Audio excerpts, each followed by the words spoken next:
негізі Әуразовтың айтқанының бәрі тошма тош кеп жатыр, иә, байқайсыңдар ма? Майда қазақтың солдаттарын соғысқа жібереді деп еді, міне майға жақындады уже. Құлақтарыңды үйретіп дайындап жатыр сендерді. Өзгермейсің ғой, өзгермейсің. Мен сендер секілді емеспін ғой, Гүлка. Қайта сендер ғой 200-де Тоқаевқа қарсы шығасыңдар. Сен өтірік пе, не Тоқаевқа қарсы шықпайды екенбіз? Тоқаевтың істеп жатқан өмір дүниесі дұрыс па? Жерімді сатып болды ғой. Тоқаев сияқты болып алсаңдаршы, боламайсыңдар да ғой. Тоқаев жақсы болған кезде қазақты атпас еді, 6 жасар Айкөркемдей қызды атпас еді Тоқаев.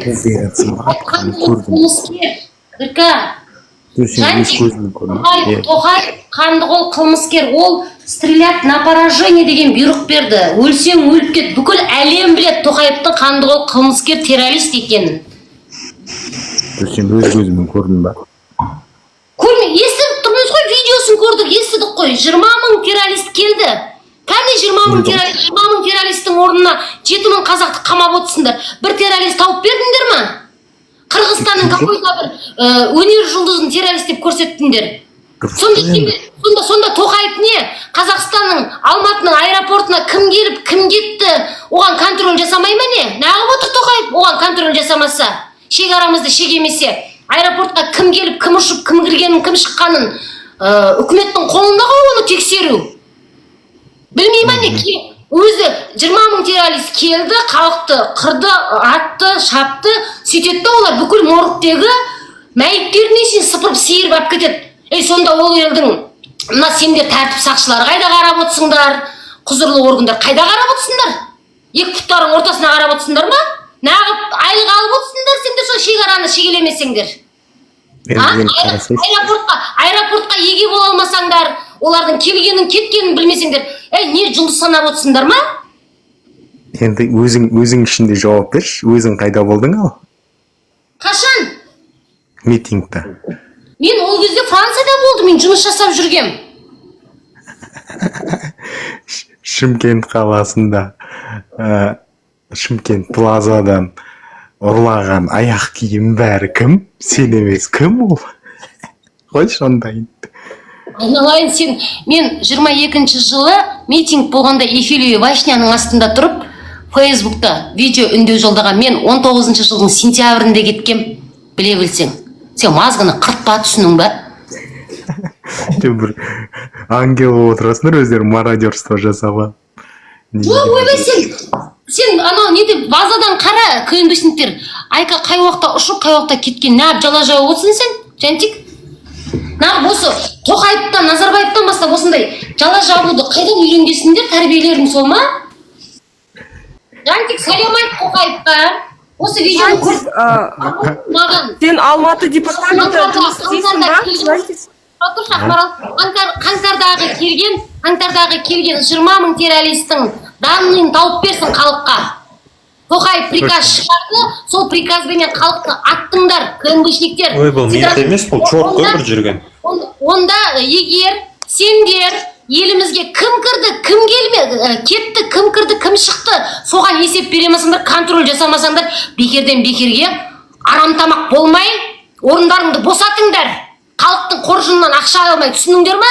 Үйлеріңе, мемлекетімізге кімнің келіп, кімнің кеткенін білмесеңдер, сол террористі таппасаңдар, аталарыңның басына бағып отырмыз ба сендерді біз налог төлеп? Жауап берейін да, саған бүкіл қағазды көрсетті ғой. Не керек саған? Қандай қағазды көрсет, өтірік қағаздарың ба? Алдарыңа қойып берді ғой. Дұрыс па? Өтірікші, бүкіл әлемге масқараларын. Тоқаев бүкіл әлемге өз масқарасын өзі шығарып отыр. Адам ұялады, біздің президент Қасым-Жомарт Кемелұлы, Қазақстан деген мемлекеттің президенті Қасым-Жомарт Кемелұлы деп айтуға ұяламын мен, Жантик. Себебі оның айтып отқан сказкасын айналайын бесіктегі бала да күледі, көті күледі. Жүзі емес көті күледі ана сказкаге. Түсінесің ба? Мен ұялам соған. Біздің президент Қасым-Жомарт Кемелұлы деп айтуға мен ұялам. Жоқ, енді конкретно мен саған айтатын, мен террорист емеспін деп шыққан сендер, о дұрыс па?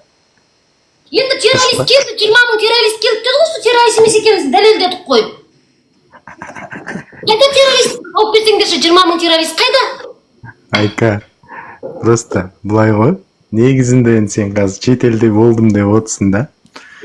По идее, негізі осыған бәрін қатыстарың бар ғой, по идее. Ақыры. Мен Қазақстанда митинг болатын білген де жоқ. Мен 19 жылдың сентябрьдің 2-сінде ұшып кеткем. Мен жұмыс істеп жүрген. Бірақ мен барған кезде 5-ші, 6-шы күні ма, жаңа стрелять на поражение деп берген кезде қазақ террорист емес. Тимеңдер қазаққа деп мен видео үндеу жариялағанмын Фейсбукта. Енді қара, Айка. Мен де сенгенмін. Стрелять на поражение, ойбай террорист кіріп кетті деген кезде Тоқаевқа. Енді қара, Айка. Сен өзің да, мысалы, баяғыдан бері ДВК-да жүрсің да, мысалға да. ДВК-да жүрген жоқ, мен ДВК-да емеспін. Мен ешқандай партияда емеспін. Жантик, мазғымды Тоқаевқа. Түсінің ба?